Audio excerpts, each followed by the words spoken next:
Hello and welcome to an episode of The Card Show. In this week's episode, we're talking about the current state of the hobby.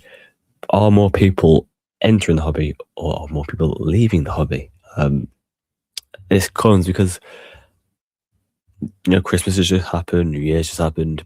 Some people, not all people, are in this weird lull now of having maybe a 5 week period between paychecks. A lot of people live paycheck to paycheck. And yeah, I've seen a lot of people, different groups, different discords, trying to sell up and go it. They're done. I think they've realised how hard it's been, or they've spent too much money in breaks. And yeah, and obviously coming to Christmas and you spend a bit more money on other things you're not spending money on. And you still, spend on your habit, your addiction that you could be breaking, or could just be buying cars in general. And then yeah, you have this longer wait, bills clearing up, want to do stuff. People want to book holidays and you just don't have their funds. Yeah, so it's interesting. We'll get into it. Let's dive straight into this one. But I hope everyone is well. So yeah, are more people coming into the hobby currently, or are more people leaving the hobby? I I think it's interesting because we've had such a big growth over the last 5 years, 6 years,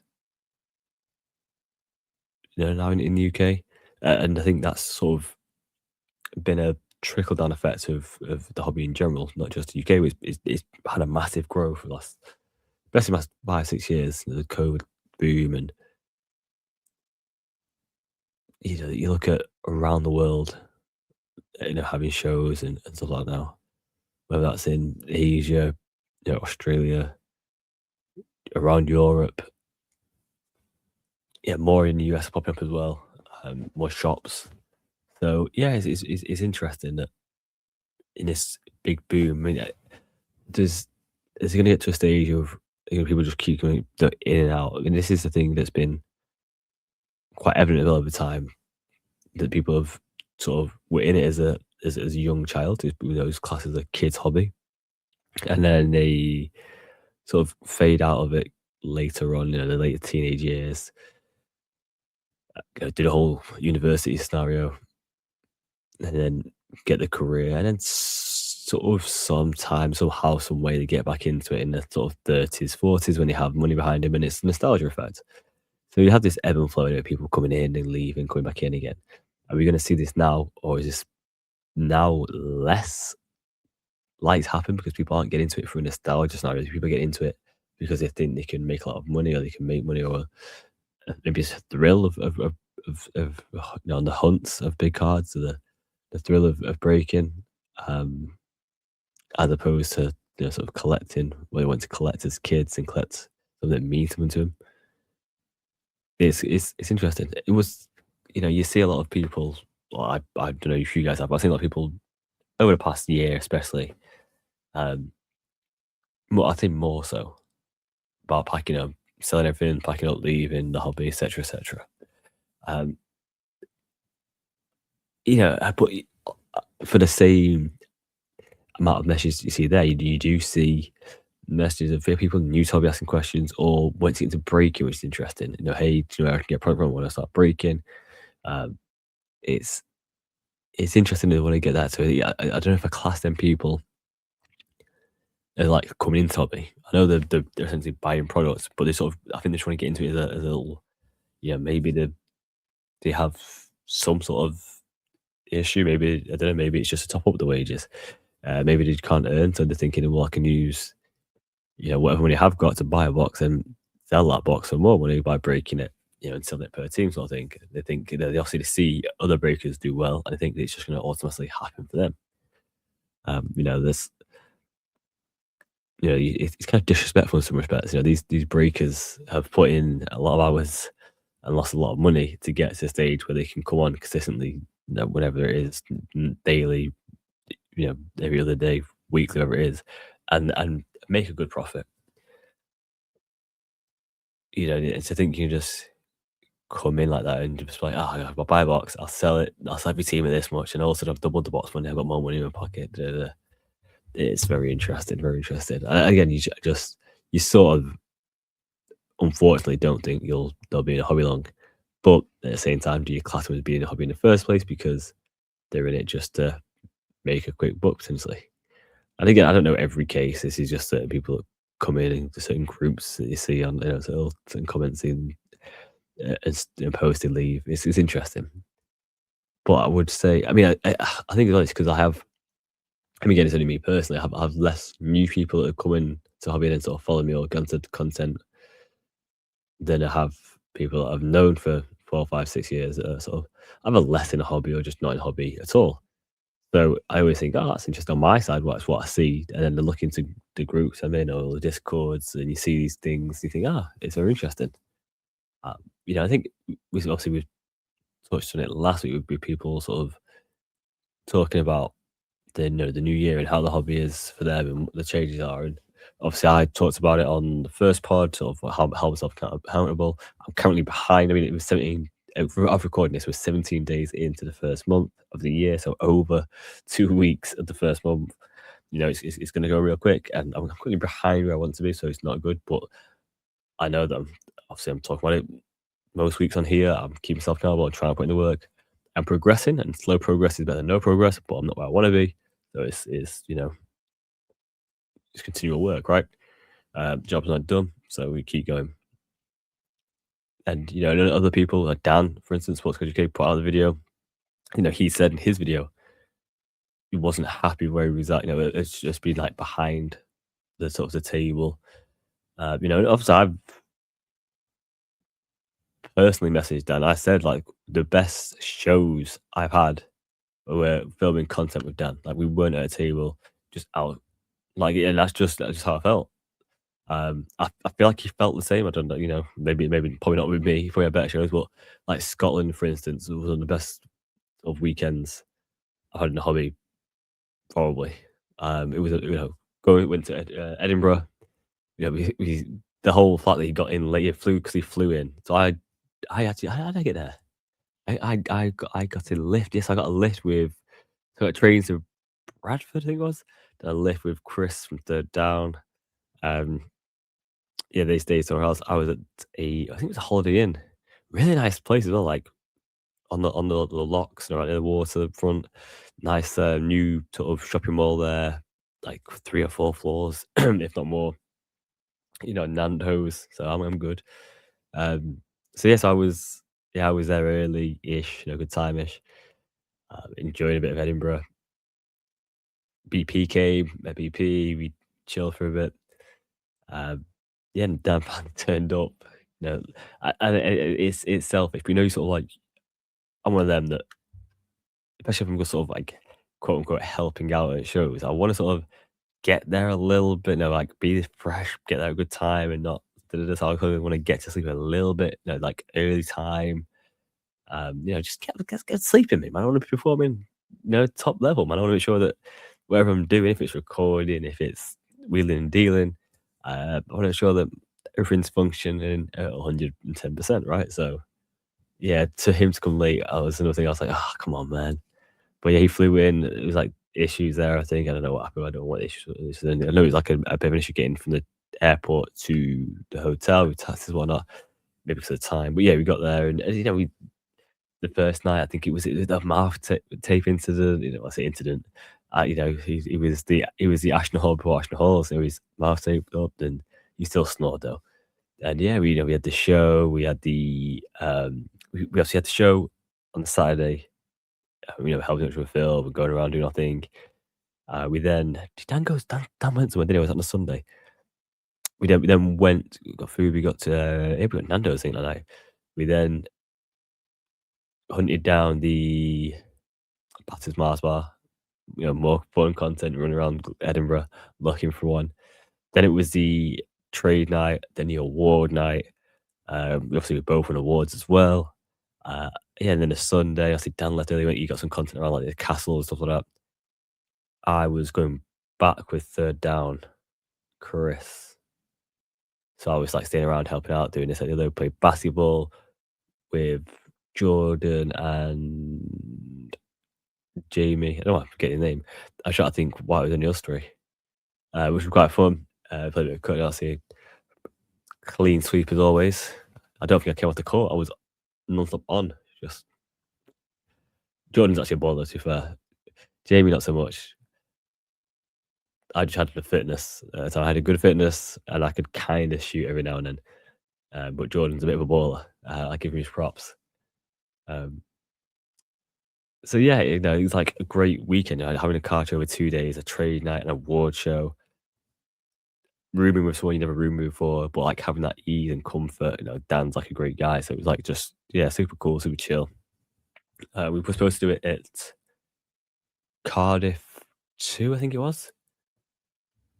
It might have been Cardiff. I say Cardiff too, like Cardiff car show. It's because I've had tickets and stuff to numerous Cardiff car shows, and they've never panned out. First one, I'm pretty sure the first it must be the second one because first one I was stuck in. I think it was Lanzarote. I had to message Kevin and says, "Yeah, hey, okay, if I transfer this ticket over, I give it to Hitman Collects, the old Hitan Hitan Patel, legend it is." Um, yeah, and I think the second one there was a train strike on that day, so I couldn't get down to Cardiff. Which yeah, so Dan ended up having the hotel to himself, or room to himself. Um, so yeah, it's kind of annoying. And I think in my head as well after like the first one, we bought the second one together. Like I got the room. Said, hey, let's jump in here. So it's fine. You sort of thought, oh, is this is something we can do, and we see content up there as well. We can go around to other shows, stay together, do some challenges, etc., etc. Um, so yeah, it's a shame it didn't work out that way, but it was always fun uh, having those times. We look at the Brighton card show where we did content together. We did content Northwest card show together. MCC was the first one we did content together, and we sat around a table. Uh, so yeah, we've always had a good time together. But I understand where Dan's coming from. Like I've had that sort of high and lows with card shows of being there, being around a table. You do sort of feel a bit stuck behind the table because obviously it's your stuff there. I do get it. And especially with me as someone who's like when I've had a table, I've shared it with someone because I'll have a handful of cards that I want to sell at a time. Because it gets all that time and it's all about how much stock you want to hold, right? So I'm not one that holds thousands of cards. It needs to have, display cases and pound boxes and slab cases open with rows of slabs in there. So yeah, it was never like great for me to be like just stuck around the table. I was kind of lucky because only having a handful of cards that's on at a time, I could always like, hey, Dan, Joe, whoever it may be, I'm sharing a table with. The price of the cards, just having to go around. If you really need me, just message me. I'll be back. Chat, do the content, do some stuff, see what I can find. And when it was just three of us, it always worked well because we could leave Joe and then me and Dan can get some content. I could film for him, he could film for me, and then we could take over. Well, one of us take over and help Joe out. So that was kind of cool. And I think with Dan, I think he said himself, didn't he, in the video that Joe asked him the question, like maybe sports card selling isn't for you. And I think Dan's like a big collector at heart. And I think I don't want to say he's a hoarder 'cause that sounds bad, right? But I think I can imagine him being the type of guy, like you see like his clothes he wears, he'll go to like thrift shops, sort of thing, charity shops and buy that sort of stuff. Like he's quite eclectic as well. So, like I think for him, he is like it's horrible way to say, but he's like an influencer. That makes sense. Like he is someone that's people are going to naturally be drawn to and want to see what he's wearing, what he's collecting, like what he's doing. So for him to go down this route he's going, I think it's perfect for him. Like the photography side, I know he's getting into like the whole like, I know he's like the Polaroid, but like the whole '90s vibe of unfocused sort of pictures. Again, the clothes he'll wear, the choices, I think the life he lives down there as well down south. I think it suits him well. When I say influence, I don't think he's trying to influence people to do anything, but as in like he'll have an influence on people, like as in like, oh, it's kind of cool. I never noticed, that Carhartt did a jacket like that in '99, and he might have found it in some shop, and people will get into that sort of stuff. And when it comes to his like personal collection of cards, I think he's gonna, because they mean so much and he's gonna have so much passion to talk about them. I think it's gonna work well when he does content, whether it's long form or short form. So, I've I've got a lot of love for Dan, so I think he's gonna have a great year, and hopefully, like, it'll massively reignites a massive fire in him to keep pushing hard, at doing that sort of stuff. Because I think content, and I said it to a lot of people during the last London Card Show, like, please do content. You know, we need it on the sports side. We're sort of not getting overrun by Pokemon at these shows now, but because we do have sports only shows, but I just think we need more content, especially in the UK, Europe, about sports cards. I think the Pokemon side, people do it so well. I've friends with a lot of them, and they'll put out content consistently, daily, pretty much. Whether it's just going to like a Sainsbury's or Tesco and picking up booster tins and this, that, the other. It's kind of like, they have such an ease to put out easy content, right? It's a lot. It's getting easier for us to do it on the sports side. We obviously with the stuff that has been in supermarkets lately from Tops with the Premier League stuff. Um, but yeah, we obviously would in game did a few stuff done as well. Um, but yeah, it'd definitely be easier if it was a lot that easy for us to go in. Because like me, many other people as well could do that content of walking down to a local supermarket and picking up. Hey, I picked up this Merlin Blaster, this Prism. Like imagine picking up Prism, you know, um, Topps Chrome, for instance. It'd be so much better if we could pick up, even if it is just like hangers or whatever, just because it is, it's still a chance, right? And it's that whole bit of content. I picked up a hanger at Tesco's. What did I get? I picked up the booster here. What did I get? Sort of thing. It's quick, easy, digestible content. That- But yeah, there's just my thoughts. And that's kind of a tangent on what I was saying about people coming to hobby, people leaving the hobby. But it's very interesting. What I said with Dan saying how he felt, but for him, it wasn't a case of leaving the hobby. It's just a case of changing lanes a little bit, sort of saying, "Hey, maybe I'm not the guy that wants to just be sat behind tables at 8 to 10 card shows a year." It may not sound a lot, but that's 8 to 10 weekends that you've just sat behind a table and not being fully happy. You got to think that way. That's a lot of weekends, really. You know, um, so I get it. I get it. I get it massively. I was kind of lucky that even though, especially that 2023, 2022, 23, whatever year it was, when I was, didn't miss a show for like 9 months straight, which is kind of crazy. Um, and then I think the year after that, I was like, I was very more selective with shows. Like if it was more Pokemon, that I wasn't obviously collecting or investing, it didn't make sense for me to go. I wasn't going. So, and then obviously 2024, I did one show, I think.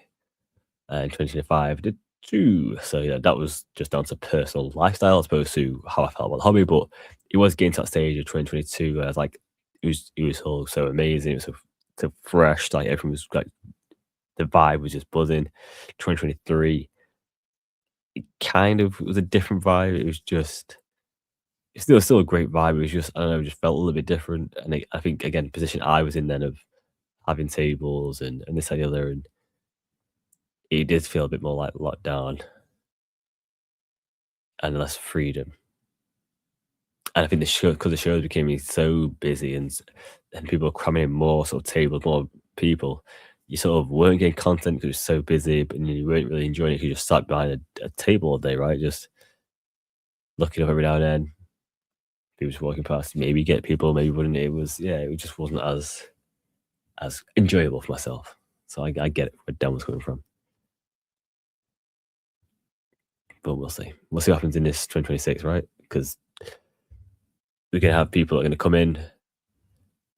They're gonna go down a similar route of we're in. We now have a lot of cards. Maybe we'll try vending and selling. They don't like it as much. Then maybe did they pivot or did they just leave exactly the exit stage left, as you say? I think they ease it now as well. If the amount of Facebook groups, Instagram posts you can put on, jump on whatnot, even just send it to someone and whatnot, or to sell for them and whatnot. It's so easy just to get sort of out. It would be interesting. I think if you did try the vending, you may have a little bit more of a passion to stay. Because I think you can still enjoy vending. Not enjoy vending, but you can like enjoy the environment and the community. And then all of a sudden, you might have sold a couple and you're like, do you know what? I really like this card over. And say, what's in it? Maybe I'll use a little bit of funds to buy that because I really want that card anyway. I don't mind. And then like, oh, do you know what? Let's just downsize. I don't want to get out of the hobby. I want to be smarter. I want to did his smarter than what I have been doing. So yeah, maybe that should be the way. Maybe that should be the way. We shall see. We shall see. On that note, we'll swift lanes. We'll switch lanes, not swift. We'll switch lanes. Um, the whole people coming. Just end on there. Let me know your thoughts. Do you think more people come into hobby, new guys, or even people coming back into hobby, or do you think more people are leaving, or do you think it's just a case of some of the old people are leaving or not being in it as much because of, I mean, a good one I always say is look at the first like real card show in the UK. There wasn't sort of like a vintage Wolverhampton football stadium, and then two guys that were doing that, or was it two guys? The guys that were doing it anyway. Like COVID was over, and they're just like, yeah, we got back to our jobs. And it's just a little passion project that we don't really have the passion for anymore. It's just we're back to normal now. So and maybe that's the way for other people. We came out of COVID, and times don't get times did get kind of hard. There was massive remortgage rates. There was gas prices were astronomical. People weren't putting on heating on. Um, so yeah, I think it's an interesting couple of years. I think I think it's ebb and flows. I think it's one of them like 20 people leave, 20 people be nice to start. I think it just sometimes doesn't always over. It's like 20 people will go, and then it'll be oh no, the 20 people have come in sort of thing. I think the man's done way the next 20 people go, 20 people come in. Like it may not always be that constant, but I think it's quite ebb and flows. And the amount of marketing that these companies are doing now obviously helps. But it would be interested in what we say in 2027. Like, is it a case of like so people come in and they're not making money, that so many people leave, and all of a sudden people that were been in it for a long time have struggled to make money too, and they all leave? Or is it a case that a product at the top's going to pump out? And now obviously with Upper Deck having uh, Harry Potter, that bring in a different sort of revenue because people are coming in actually to collect and just hunt down them cars to collect, as opposed to getting the latest sports cards on a break sort of thing, trying to hit the jackpot, as they say. But yeah, I mean, your thoughts. I'm intrigued. I'm intrigued with your thoughts on this. Are you someone that's sort of not in the hobby as much anymore? I would say no. I was number one. Was I number one? I think I was number one. I was shocked myself. Number one with Monzo UK for eBay purchases. So I know I don't post much. I said I would post more on the platform homes, Instagram, my cards. And I have got a decent excuse for that. Let's just say I took some pictures, but they they'll be used elsewhere first because I'm a nice guy. Um, I'm a nice guy, and obviously I only took the yeah, I might have took some of the pictures for that person. So look out for their content. In fact, I might as well say it could be their content. Look out for Sports Cards UK, Dan's content on this. It's gonna be awkward now if he doesn't put my cards in there, isn't it? But yeah, he's doing some content around people see what you're collecting. I didn't give him like all my cards. I think give him I think I might have missed one of my cards that I probably would have put in there. Um, but I don't know if it was like a backstory or why I've got it or why I collected anything. So I just sort of grabbed a few from the last Fishes Fast, shout out Fishes Fast delivery. And yeah, and just sent him over to him. And that's what I said I've been doing with the Instagram. I've just not been around it. I will be. I'm just waiting for Dan to do his content. I don't want to look like I don't want to take on pictures and send to him and like put them on mine. He'd be like, "What are you doing?" I was doing some stuff. So yeah, watch out for Sports Card UK Dan. He's got some content coming out around people's collections. Uh, I believe it's coming out real soon. As a recording, so it might even be out by the time you listen to this. So make sure you check over his Instagram, on his TikTok, on his YouTube, so you don't miss out. And you can see a sneak preview, really, of what's going to come on the Packroom Homes Instagram. Because I don't think I put it on my YouTube. I might do a video on some of the stuff, like some of my collection. Because obviously there'll be less videos in some respects on this channel now, because I'll keep the card show pod, and I'll try and get some card show vlogs up as well. Depending on how many card shows I go to this year, I'm hoping to hit a few more up than I did the last couple of years. And yeah, I'll maybe do like my first pick up of the month, the first this and the other, the first my homes card I picked up, my favourite cards. I think maybe we'll do some videos like that just to give myself that momentum, I suppose. But obviously, I'll be pushing more as well with the elite card investors. If you're not following elite card investor on Instagram, TikTok, and YouTube, head over. Just it costs you nothing. It costs you like maybe also 30 seconds of your life just to type it in, click, follow, subscribe, notification bell. Done. Perfect. Thank you.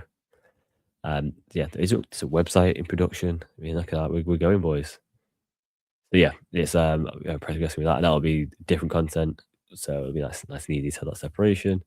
And you keep Pack Grip as the collector and elite card investor as the guy who's going to help people make money buying and selling sports cards.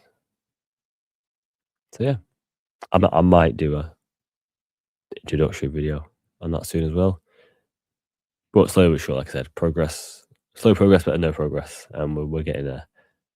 I will try and put some of the collection up and start.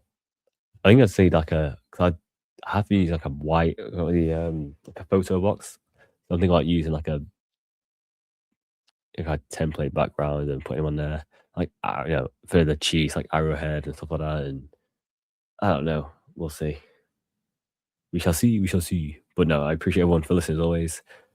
Let me know your thoughts on people in the hobby. Are we losing more good? Are we losing more good people and gaining more bad people? Interesting. I mean, I'm gonna say bad people. It's because last note here. I mean, we go ramble on for ages, haven't we? But I've had more people on my eBay, which is interesting, that are just like ridiculous. I'm thinking, are you new? And are you new? And you look at them like maybe you got like 100 sales or 100 feet or whatever, and it's like it could be X amount selling, X amount buying sort of thing, right? So you think, okay. So yeah, it's kind of we're getting a lot more new people, or just new people, just don't know what they don't know, right? They're making these daft mistakes. Um, yeah, I won't ramble too much on the last one that I had. It kind of annoyed me. What annoyed me the most is the fact that I wasted like numerous times responding back to this guy, and I was like, "What am I doing here?" I mean, this guy's clearly out to scamming me. I think he just, no matter how many times he's said what he said, and I was like, I sent him screenshots, pictures. I'm like, "This is everything. You've got everything that's in the description. You've got everything you should get." And he still was like, "Oh no, you've definitely opened this box and took out the good cards, and then like resealed the box and the packet." I'm like, "What world do you live in?" I, maybe he thinks I'm sticky Ricky. I can just like glue packs together and seal boxes. I'm magical. I don't know. So yeah, I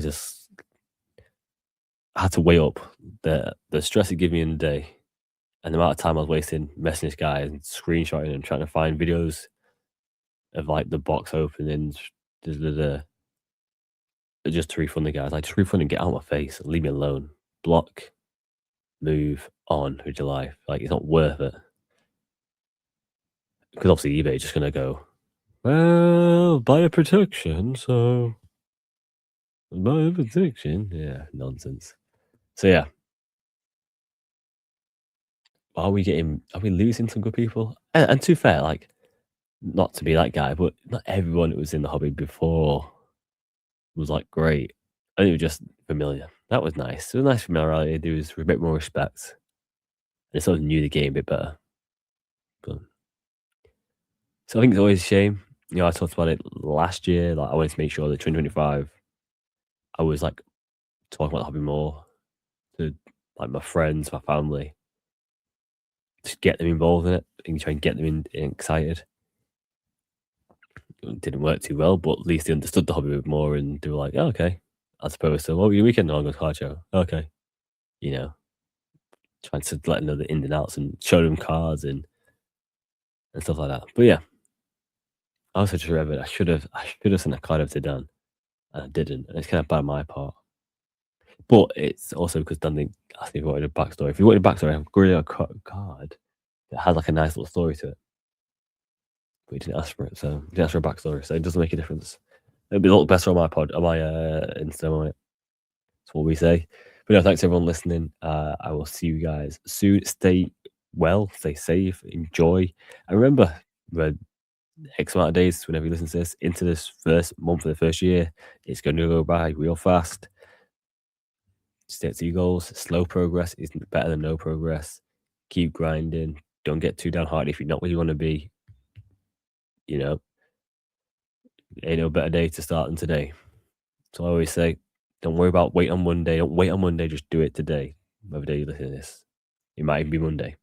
But yeah, just just crack on. Trust me. I am consistent with my fuels, by the way. I've been consistently having it. I told you lunch was like a weird one for me, where I would sort of ebb and flow with it. Sometimes, I mean, sounds like I'm like bougie or something. But you know, like you just get like get a latte and a croissant or something, or a pound of chocolate from Gales. You just sort of a little something continental. I think you're living in continental. I was just eating nonsense. Um, I remember like trying to justify myself one time. Oh, I know, got some sourdough and toast out or some this and the other. Now I'm having I've got a little mocha pot. I got something my dad got that for Christmas.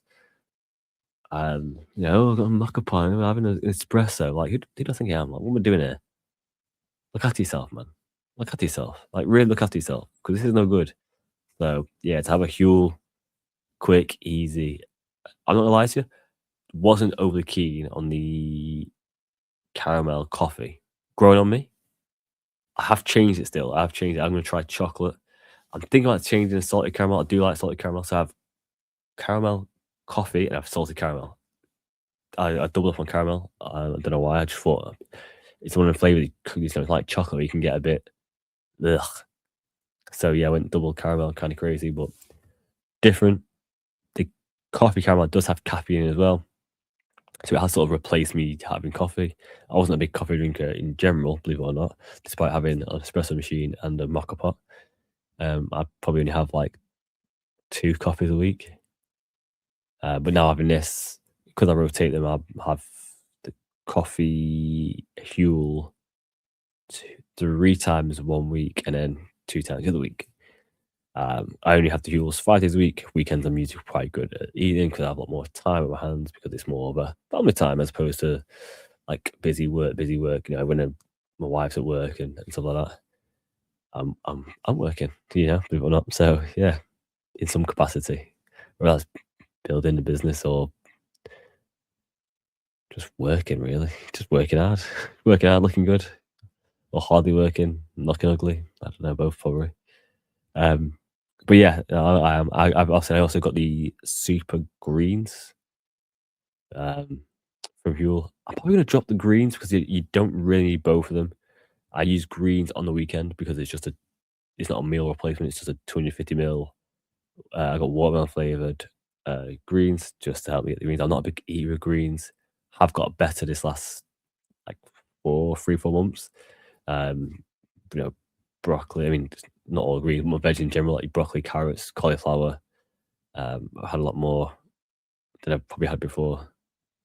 So yeah, it's kind of nice having this. But again, you get a lot of stuff in the normal black edition Huel anyway.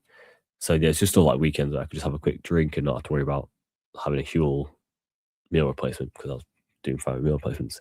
It's like it's a protein shake where you just have a little shake. It's maybe less than 100 calories. This is more than 400 calories sort of meal replacement sort of thing. So can get like overfacing if you're having your 3 or 4 meals a day, and then having a Huel as well.